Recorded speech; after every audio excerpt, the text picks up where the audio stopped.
Hey everybody, what's going on? This is Jamie Dawn. I am your professional psychic advisor, success coach, evolutionary, revolutionary.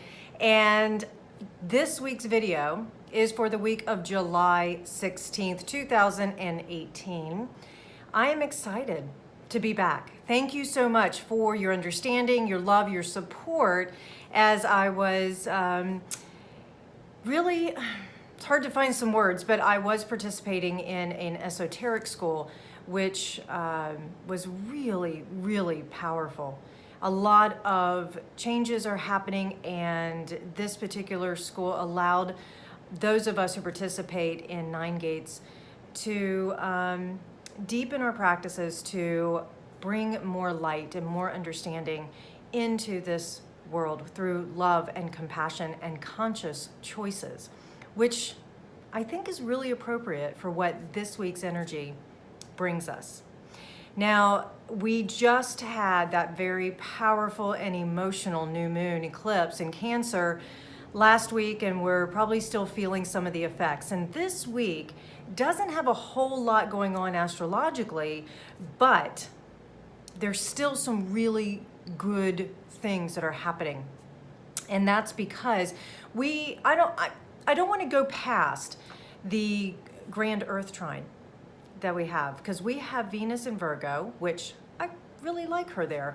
It's not really where she loves to be. However, in this particular placement, in this particular time in our life, we're going to welcome Venus, that beautiful goddess of love and attraction and harmony and beauty and finances, coming into Virgo, which wants to, discriminate, wants to make a list, wants to separate what's useful and what's not useful. And so how do we do that with more love and more attraction in our lives?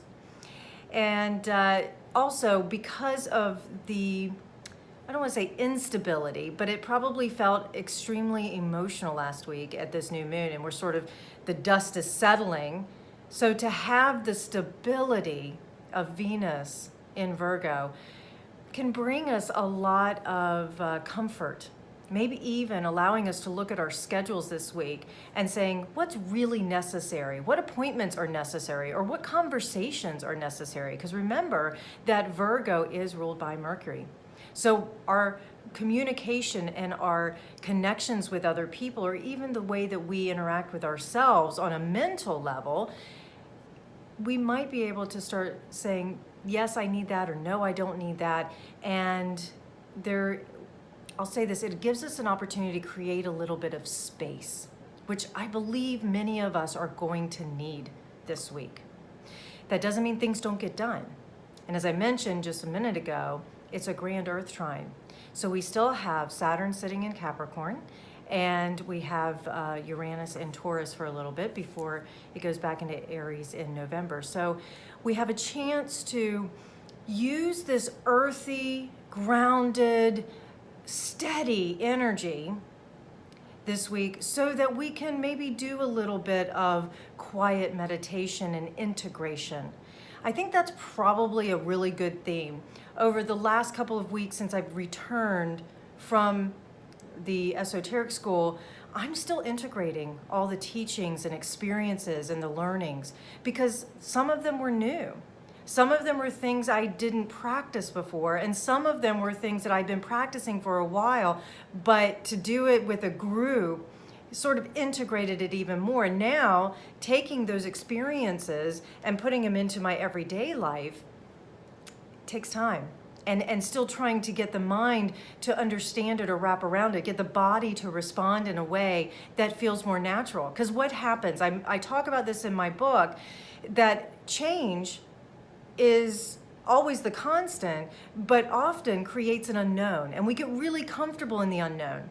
And we have these conditioned tendencies that we have repeated, we call them habits, and we've repeated them over and over again, so they become so instinctual that our body unconsciously reacts or unconsciously does these things.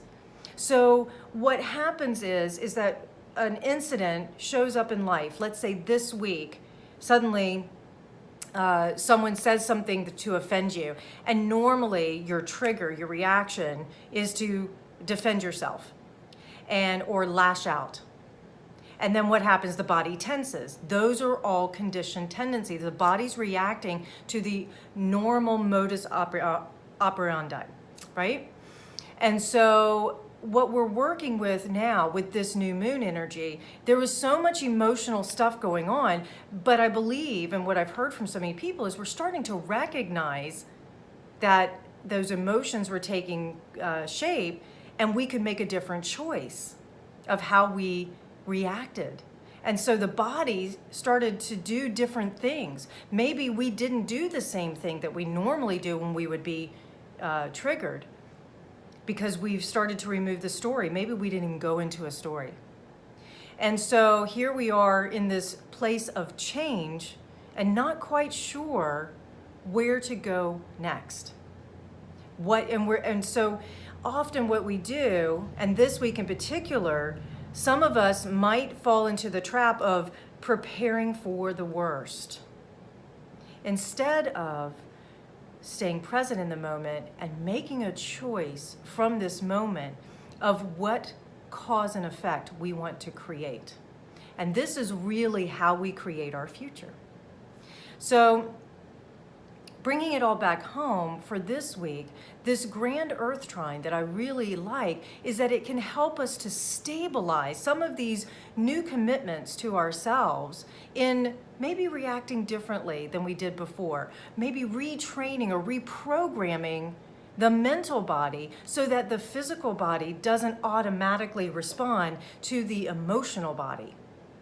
Because we let our emotions drive us so much, and we say, I can't control my emotions. And yet, we can control our actions, and we can start to change our actions. And that when an emotion shows up, because we've changed our body, our physical reaction time, our emotions start to change. See, there's a cause and effect. If we change the way we think, we change the way we act. If we change the way we act, we change the way we think. Do you see how they all interact? So, all that to say, this week we're going to be faced with opportunities. Just because there's not a really active sky in astrological terms doesn't mean life isn't going to happen. So, things are going to happen this week. And with Venus involved, I like I say, I like her in Virgo, even though she's not really at her exaltation. That's not her favorite place to be.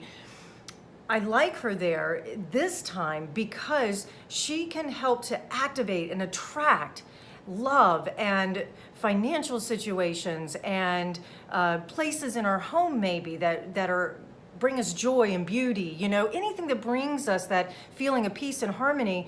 And with it being in Virgo, she can say, is this lining up with what I'm ultimately wanting to create in the future? If not, it's time to start getting rid of it. And as I start to get rid of those noises, the fodder, the extra fluff, if you will, that isn't necessary, what's going to happen for my internal state? As my external world starts to shift, my internal world can shift, and vice versa. So, lots of, as I keep saying, life is a practice, not a perfection. That's not what we're here for. I do know that Virgo tends to like perfection. So that could be where we get challenged, where we start to look around and we get into that critical mind. And we start to say, that's wrong, that's wrong, that's wrong. Now we've moved into judgment. We've got to be careful of that, especially because of that grand trine going on with Saturn in Capricorn. It can be very judgmental. And that Venus in Virgo could activate that. And Uranus in Taurus could make it where it's a sudden, unexpected event that can affect us physically, right? Affect our material world, if you will. But when those things come up, how do we respond to it? Because there's a trine going on here, it may be easier for us to create, to respond, to play with that energy. All right. You can find me at jamiedon.com, 12listen.com. I have my radio show with G. Brian Benson every Thursday morning at 12radio.com at 9 a.m. Pacific. And I would love to chat with you and look forward to the next time. Have a great week, everybody. Take care.